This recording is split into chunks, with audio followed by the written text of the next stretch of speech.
আৰু সেইকাৰণে হতাশগ্ৰস্ত মানুহক যদি উদ্ধাৰ কৰিব লাগে তাৰ কাৰণে আমাক গীতা লাগিব, গীতা পঢ়িব লাগিব। দৈবিক গুণ কি, সাত্বিক গুণ কি, আসুরিক প্রবৃত্তি কি, দৈবিক প্রবৃত্তি কি, সাত্বিক আহার কি, রাজহিক আহার কি, তামহিক আহার কি, সাত্বিক দান, রাজহিক দান, তামহিক দান, ক'ত দান কৰিব লাগে, ক'ত দান কৰিব নালাগে, কি বস্তু খাব লাগে, কি বস্তু খাব নালাগে, কি কথা নাই এই গীতাখনত।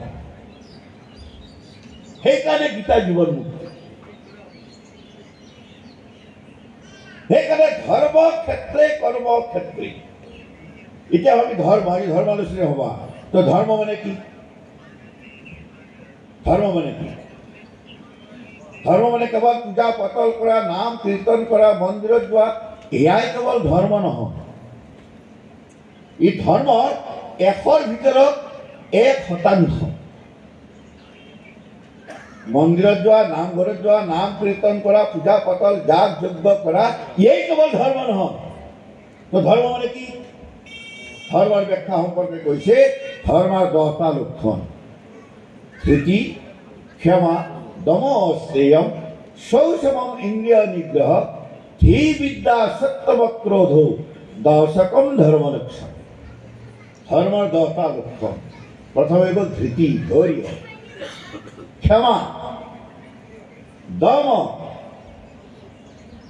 নিজক দমন করা, আসরিক প্রবৃত্তিক দমন করা, দৈবিক শক্তির বিকাশ করা, দম, শৌচম, বাহির আর ভিতর যার দুইটাই পবিত্র। বাহিৰত এটা ভিতৰত এটা হলে নহব, বাহিৰ আৰু ভিতৰ, অন্তৰ আৰু বাহ্য যাৰ দুইটাই পবিত্ৰ, তাক কোৱা হয় শৌচ। ধৃতি, ক্ষমা, দম, শ্ৰেয়। শ্ৰেয় মানে চুৰি নকৰা। শৌচ বাহিৰ ভিতৰ পবিত্ৰতা।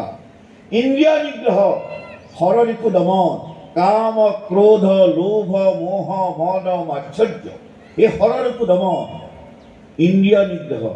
ধী, জ্ঞান, বিদ্যা, বুদ্ধি, দশকম ধৰ্ম লক্ষণ।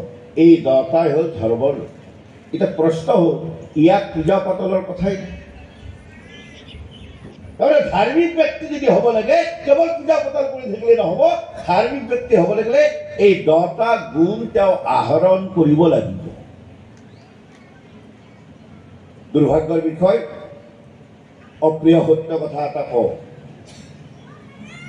আজি পূজা পাতল, যাগ যজ্ঞ কৰা মানুহৰ সংখ্যা কম নহয়, কিন্তু ধৰ্মৰ যিটো 10টা লক্ষণ, এটা লক্ষণ যিটো কৈছে অস্তেয়। অস্তেয় মানে চুৰি নকৰা। এই চুৰি নকৰা মানে, চুৰি কৰা মানে কেৱল হিন্দীখিনি চোৰ কৰা, সেইটোৱে চুৰি নহয়। তালাটো ভাঙি ৰাতি কোনোবা বস্তু বাহিনী লৈ গ'লে সেয়াই কেৱল চোৰ নহয়। এই যে কোটি কোটি টকাৰ কেলেংকাৰী কৰি আমাৰ ডাঙৰ ডাঙৰ অফিচাৰ, IAS অফিচাৰবিলাক যে জেলত গৈ আছে, তেওঁলোকো চোৰ। মহবলি দিয়া সংখ্যা তেওঁলোকৰে বেছি। গোটেই জীৱনটো কৰাপশ্যন। সেইকাৰণে কেৱল পূজা পাতল কৰিলেই মানুহ ধাৰ্মিক হ'ব নোৱাৰে।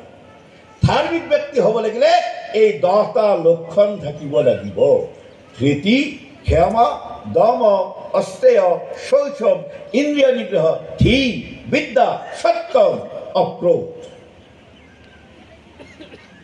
প্রশ্ন হয়, পূজা পাতল লাগিব নালাগে? যাগ যজ্ঞ লাগিব নালাগে? গীতা পঢ়িব লাগিব নালাগে? ভাগৱত পঢ়িব লাগিব নালাগে? লাগিব। কিয়? এই কাৰণে পঢ়িব লাগিব। পূজা পাতল, যাগ যজ্ঞ সব এই কাৰণে কৰিব লাগিব যাতে ইয়াৰ পৰা সেই 10টা গুণ আমি আহৰণ কৰিব পাৰোঁ।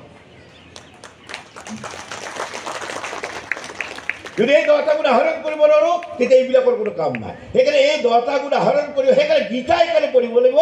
এই গীতাৰ 10টা গুণ কেনেকৈ আহৰণ কৰিব পাৰোঁ সমস্ত কথা গীতাৰ প্ৰতিটো অধ্যায়ত কৈছে।